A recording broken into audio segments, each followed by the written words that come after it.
Santo Agostinho. Livro 5. Capítulos 1, 2 e 3. Confissões.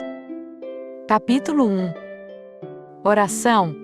Recebe, Senhor, o sacrifício de minhas confissões por meio da minha língua, que tu formaste e impeliste a confessar teu nome.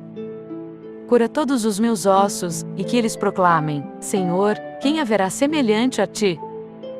Na verdade, quem se dirige a ti, nada te informa do que ocorre em si, porque não há coração fechado que se possa subtrair a teu olhar, nem dureza de homem que possa repelir tua mão. Ao contrário, a abrandas quando queres, ou para compadecer-te, ou para castigar, não há quem se esconda de teu calor. Mas, que minha alma te louve para que te ame, e confesse tuas misericórdias para que te louve. Toda a criação não cala teus contínuos louvores, nem os espíritos todos, com sua boca voltada para ti, nem os animais e coisas corporais, pela boca dos que os contemplam. Assim, apoiando-se em tua criação, nossa alma se levanta de sua fraqueza, e chega a ti, seu admirável Criador, onde encontrará rejuvenescimento e verdadeira fortaleza. Capítulo 2. Os que fogem de Deus. Afastem-se e fujam de ti os irrequietos e os pecadores. Tu os vês e distingues suas sombras. E eis que, apesar deles, todas as coisas continuam belas, somente eles são feios. E que danos te poderiam causar?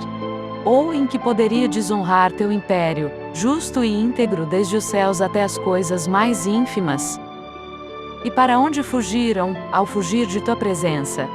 E em que lugar não os encontrarás?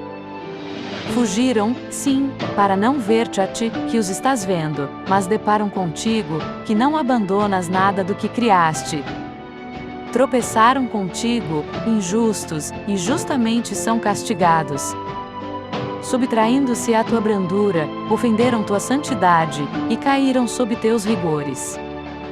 Evidentemente eles ignoram que estás em toda parte, que nenhum lugar te limita, e que só tu estás presente mesmo nos que se afastam de ti. Que se convertam, pois, e te busquem, porque não abandonas tua criatura, como elas abandonaram a seu Criador.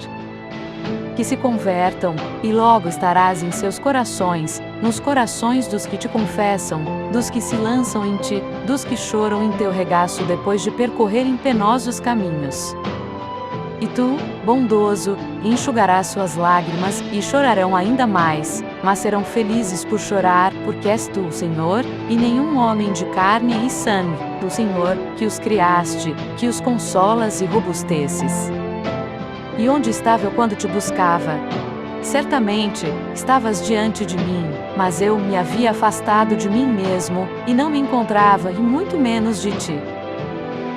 Capítulo 3. Fausto e o maniqueísmo. Falarei, na presença de meu Deus, do ano 29º de minha vida. Já havia chegado a Cartago um dos bispos maniqueus, chamado Fausto, grande laço do demônio, no qual caíam muitos pelo encanto sedutor de sua eloquência.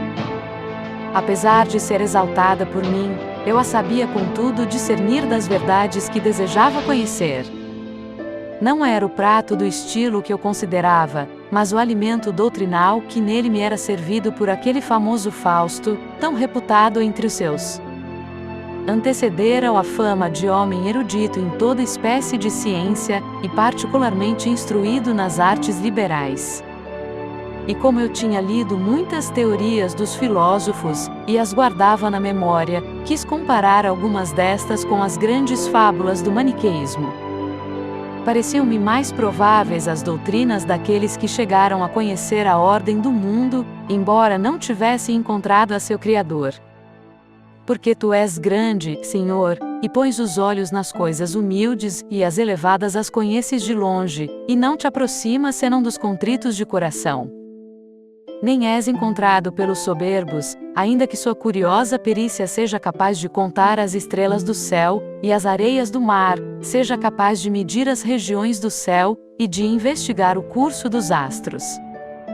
com a inteligência e o engenho que lhes deste investigam os segredos do mundo, e descobriram muitos deles.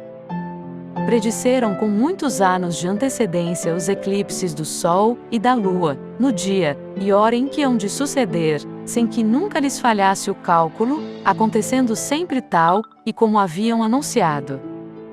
Deixaram ainda por escrito as leis por eles descobertas, as quais ainda hoje se leem, e de acordo com elas se predizem que ano, e em que mês do ano, e em que dia do mês, e em que hora do dia, e em que parte de sua luz se hão de eclipsar o Sol e a Lua, e tudo acontece como está predito. Admiram-se disto os ignorantes, e pasmam. Os sábios gloriam-se disso, e se desvanecem, e com ímpia soberba afastam-se e se eclipsam de tua luz. E prevendo com exatidão o eclipse vindouro do Sol, não veem o seu, que já está presente. Não procuram religiosamente saber de onde lhes vem o talento com que investigam essas coisas e, achando que tu as criaste, não se entregam a ti, para que conserves o que lhes deste, nem se te oferecem, em sacrifício, como se tivessem feito a si mesmos. Nem dão morte às suas soberbas, que alçam voo como aves do céu, nem às suas insaciáveis curiosidades que, como peixes do mar, passeiam pelas secretas sendas do abismo, nem às suas luxúrias, que os igualam aos animais do campo, a fim de que tu, ó Deus, fogo devorador, destruas estas suas preocupações de morte, e os torne a criar para uma vida imortal. Mas não conheceram o caminho, o teu verbo, por quem fizeste as coisas que numeram, e a eles próprios que as numeram, e os sentidos com que percebem as coisas que numeram, e a mente graças a qual as numeram. Tua sabedoria escapa aos números. Teu Filho unigênito se fez para nós sabedoria, justiça e santificação, e foi contado entre nós, e pagou tributo a César. Não conheceram este caminho, por onde desceriam de seu orgulho até ele, e por ele subiriam até ele. Não conheceram, digo, este caminho, e se julgaram mais elevados e resplandecentes que estrelas, e assim vieram a rolar por terra, e seu coração insensato se obscureceu. Dizem muitas coisas verdadeiras acerca das criaturas, mas, como não procuram piedosamente a verdade, isto é, o autor da criação, não o encontram, e se o encontram reconhecendo-o por Deus, não o honram como a Deus, nem lhe dão graças. Antes, se desvanecem em seus pensamentos, e se dizem sábios, atribuindo a si próprios o que é teu. Atribuem a ti, com perversa cegueira, suas mentiras, a ti, que és a própria verdade, alteram a glória de um Deus incorruptível, concebendo a semelhança e imagem do homem corruptível, das aves, dos quadrúpedes, das serpentes. E convertem tua verdade em mentira, e adoram e servem antes a criatura do que ao Criador.